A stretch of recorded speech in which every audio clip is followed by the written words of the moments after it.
Hey everybody, what is going on? My name is TheDizzyViper and welcome to today's tutorial. So in today's tutorial, I will be showing you how I create these really cool space nebula renders using Cinema4D and Octane. Ever since I started posting these about a week ago, people have been really curious how to create them, what the secret is, and there is really no secret in it. That's why I make the tutorial. So this tutorial will be split up into two sections. First will be the creation of the VDB using Embergen. However, in all the images that I created, I was using the Nebula 3 pack by the Pixel Lab, which are pre-made VDBs for space nebulas. The reason I'm making the Embergen tutorial as well is because the one and the other might already have Embergen and want to play around with it. The thing is, I can show you how you create these nebulas inside of Embergen, but I'm not a certified Embergen artist. I know a little bit of Embergen, so I'll show you, I'll guide you in the right way with Embergen, but the main part of the tutorial will be how to create the lighting and the shader for those VDBs by Pixel Lab. And also, shout out to the Pixel Lab for this. If you are interested in getting one of the packs, make sure to go into the description down below. You'll find a discount there that will give you 10% off. So without any further ado, let's get into the tutorial. So let's start out the tutorial in Embergen. If you don't know what Embergen is a real-time pyro simulation software, which I have recently found to be very, very cool and fun to play around with, especially because it's real-time, so you have a great feedback while working. It also has a very simple UI, which is great. To me, it almost feels like playing a video game, much more than, you know, actually doing a simulation and stuff, compared to software like Houdini.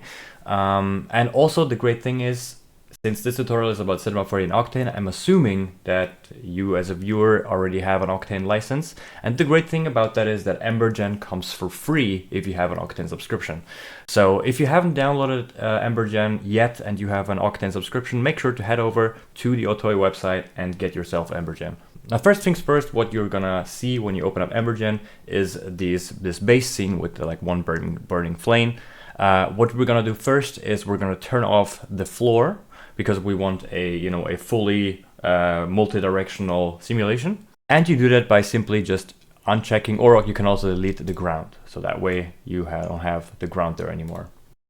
By the way, while recording this video, I forgot to add that one of the most important settings for you to not have a reaction of the smoke to the ground of your simulation, it's not enough to only turn off the ground node, but you also have to go into your simulation node and then turn off solid ground in the forces tab. Just to show you what the difference is, if I have solid ground turned on, as you can see, the smoke will react to the bottom of this bounding box.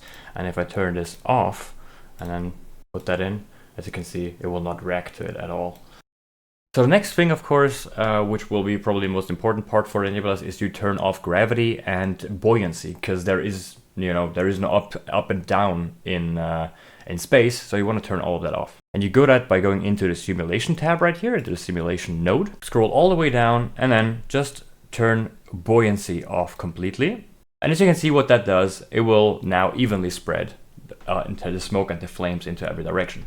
But what we want is, we don't need flames, we only need the smoke or the clouds. So we will turn off fuel, which you'll find in the emitter node right here. And right here you can find fuel rate, so you turn that right off, and as you can see, now it's only smoke. Now, of course, this still looks a little weird. It's too simple, too easy. What I like to do is I also like to turn off the noise, or delete the noise for now, as well as the force noise down here, so we're left with only the simple primitive and the emitter volume. So what these two noises do, just to explain it really quick, is the bottom noise that was plugged into the forces tab of the emitter volume pretty much creates a emitting noise for the smoke, so it doesn't always emit the same amount of smoke on every part of the surface. And the minor turbulence right here, that the noise that was plugged in here, will further add noise to the simulation outside, so kind of like wind. We will need that later, so we will set it up from the scratch again later. But the next thing we're gonna do is we're gonna increase the size of our simulation. Right now it's quite small, as you saw. We go into the simulation node again, and if you go all the way up to simulation size in this tab right here, you can see the voxel count. And this is what you're gonna increase. So I usually work with something a little bit larger. I go with anything from 256 to 512. Just be careful with the setting, because I saw that if you use 512 by 512 by 512, that will result in quite large yeah, quite large frame drops in this case, which is fine for bigger simulation, but I think for this tutorial we're going to use 256 by 256 by 256. And then you just hit apply new resolution. As you can see, our bounding box now got bigger. And our primitive shape is invisible at the moment. This is fine, like you can make it visible if you want to. If you scroll all the way down here and just put on show emitter, you can see the primitive. I usually don't use a torus. What I usually use is a sphere because it's a little bit more controllable, and I'll make it a little bit smaller, something like this. As you can see now, if we emit this, it's just a black smoke ball, because of course we don't have any turbulence, any noise, nothing. So for the sake of the simulation, I'll turn the emitter back off because I don't want to see it. And now we start with the noises. So right click anywhere in your node graph, I'll just put it back into minor turbulence, go to force and select noise. Now plug that force into the forces tab of your simulation, and as you can see, that will create a noise on that sphere, on that smoke. It's a little bit too small though. You know, for larger nebulas, they are like very far spread. So what I'll do is I'll increase the scale here to something ridiculously high. And as you can see, that already sort of results in that typical nebula look. By the way, for colors and everything else, don't worry about it in Embergen. All the coloring and everything will not be supported in Octane. So, you know, to save time, just simulate the smoke itself, export that, and then do all the coloring in Octane. So I'll let that simulate for a little bit. I can actually also go back into the emitter volume, and then in the emission tab, set the smoke rate to something more. So we'll get a little bit denser volumes. Maybe this is a little bit too dense. Let's put it down a little bit. See, this is what I love about Embergen. You can like literally change the settings while you are looking at your simulation, and it's all reacting. It's so great. Now, one thing that you probably see is that the bounding box is still a little bit too small. You probably have to make the bounding box a lot bigger, or you set some keep away boundaries so it doesn't go there, or you set up more forces that keep the smoke away from the bounding boxes. But that is just a little bit of trial and error until it looks good. So this is the smoke that we have right now. It looks quite good already. What I also like to do in addition to this is maybe also add another force and use a vorticals force right here. This one adds like some small little vorticals to it, which I personally really dig for nebulas. As you can see, that like swirls them around a little bit more, makes it even more random. And I usually let it simulate until it gives you like these cool strains, like this one, for example. Looks like a duck, actually. Yeah, that's how long I'll usually let it simulate for. And you can, you know, go crazy with this, add more forces, add less forces, and then, you know, even if you go with keyframes and stuff, you can create like really cool nebulas. These are really simple nebulas, though, I gotta say. This is about the level of nebula that I can create, that I sometimes use, especially when I need animated nebulas. That's what I use. And to export all of this, all you gotta do is basically reset your animation, simulate it until you like it. So just for the hell of the video, let's say we like the state, it is right here, which is frame 347. So you go to export VDB node right here. Then you set number of frames 1, because we only want one single VDB. We don't want a VDB sequence. But if you would want a VDB sequence, you use it here. And the first frame is going to be 347, which is this frame right here. And then you just set your export folder and hit export, and it will simulate through it until frame 347. And then you're left with that one single VDB that is this exact frame. So this is the part of Embergen, how to do these nebulas. I will now go over into Cinema4D, and I'll work with the VDBs by Pixel Lab in there, simply because, you know, that's how I make the images. And if I want to make a tutorial about how I made these images, I want to stay true to it and show you how to do it using that. So I'll see you guys in Cinema4D. So what I have here is the scene of one of the VDB renders that I made, and I reset all the VDBs in this scene to the original state that you would get the VDBs in when you open up a VDB in Octane, one of the Pixel Lab VDBs. I've used VDBs from the Nebula pack, Nebula 3 right here, and I used a couple of different ones throughout the board. I own like a couple of these. And yeah, I used a couple of these different ones. As you can see, there are a total of 5 different VDBs right here, and they're scattered around my scene right here. So the cool thing with the Pixel Lab Nebulas right here is that you'll get a few different resolutions. As you can see, they also vary in size, so be prepared to, you know, have a little longer waiting times when loading in more high-res VDBs.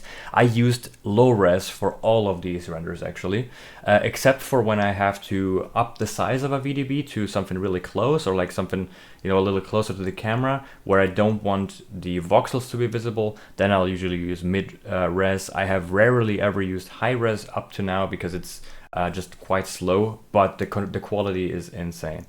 But in this tutorial, I use all low-res VDBs, which actually is about the resolution that you'll get from Embergen if you have about a 512 by 512 by 512 VDB. So before we go into the settings of the VDBs, let's go really quick into the lighting of my scene, because it's very simple and it will take literally a minute to set up.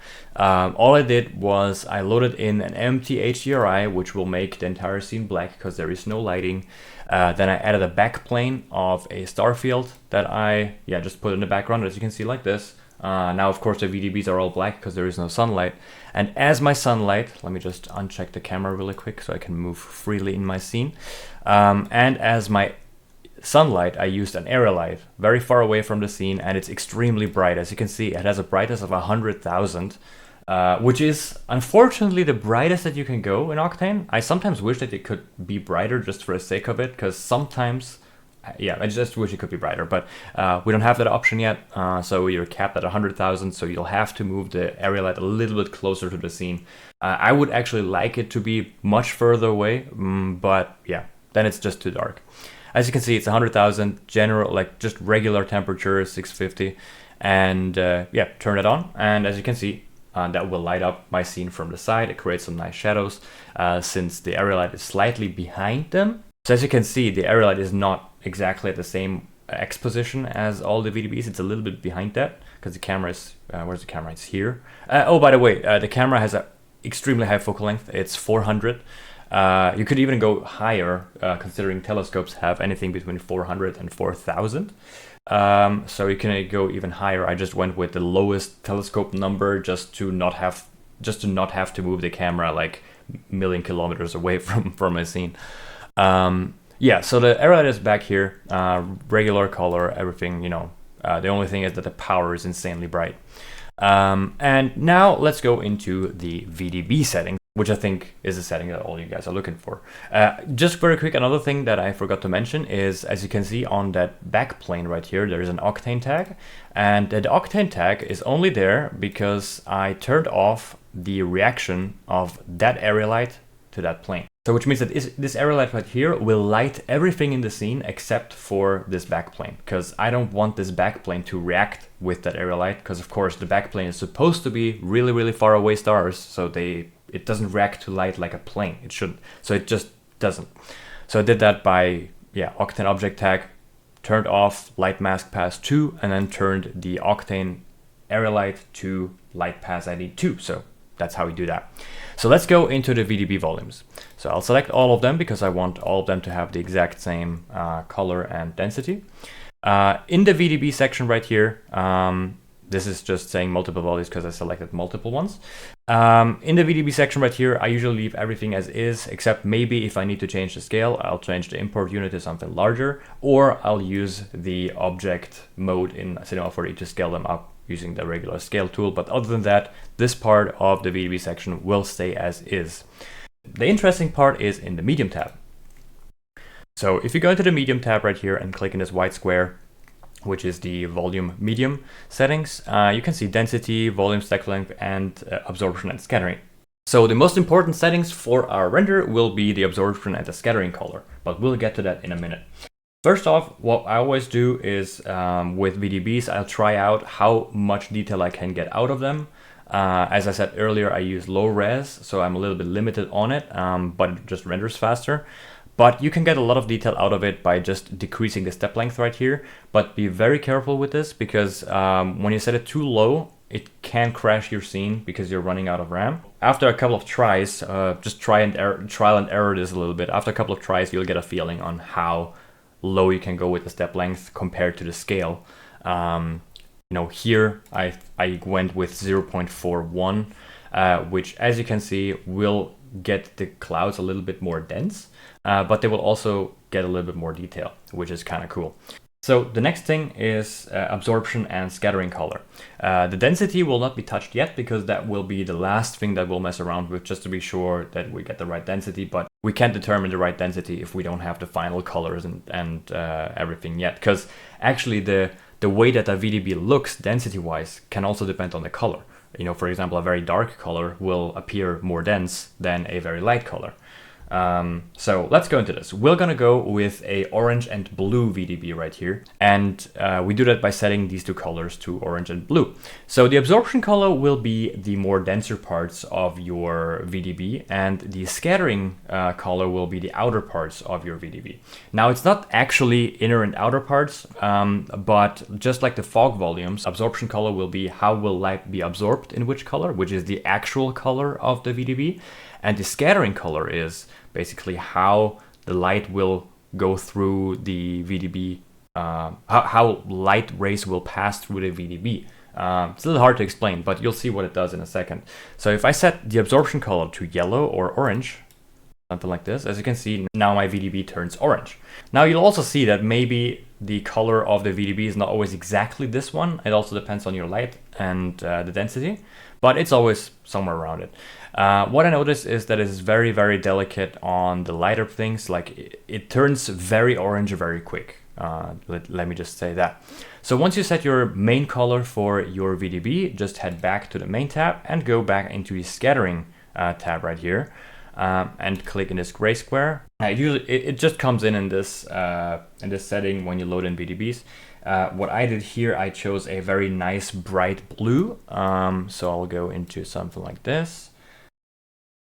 There we go. And as you can see, wait, let me just make that even more blue. As you can see now, as we start to turn this blue more up, you can see that these edges around our VDB start to turn blue, or like a very light blue. And that is pretty much how these VDBs are created. So that's pretty much it on how to create these space nebula renders. Of course, I'm also still learning and experimenting around, and I'll probably improve in the future. I'll always keep you updated through my Instagram on this.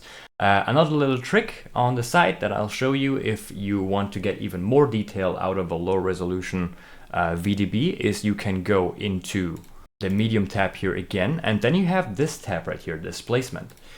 Go in here and click on OSL displacement, and now it will add a sort of a three-dimensional noise to your VDBs. Let me turn off most of these really quick so it's easier to show what happens, because it will render faster with only one VDB loaded. And you'll probably see it best around here. So if I go into this OSL texture, there's a bunch of code, just ignore that. Or if you know what you're doing, you can also look at that. I will only use amount and frequency and displacer in this case. So if I go and up the amount right here, and then up the frequency too, and a little bit of displacer, as you can see, what happens is that, yeah, there is a little bit of noise applied to the VDB. Now, this does not mean that you can fully change the entire VDB to whatever you want. However, it is a very nice option to add a little bit of extra detail after you've exported your VDB from Embergen, or if you've bought a VDB that is low resolution, to add some more additional detail. Now, as I said, this option is a little bit limited, but it's a really nice little trick to add some more detail to your VDBs. Almost like fix it in post, but actually it's 3D. So yeah, that is how you create these cool space nebula renders. I hope you enjoyed the video. If you did, make sure to leave a like and subscribe. And before I forget, I will be at IBC this year in Amsterdam speaking for Maxon. So if you are at IBC from the 13th to the 16th of September this year, make sure to come by and say hi. I would love to meet you. And yeah, I'll see you guys in the next video, guys. Love you all. Peace out.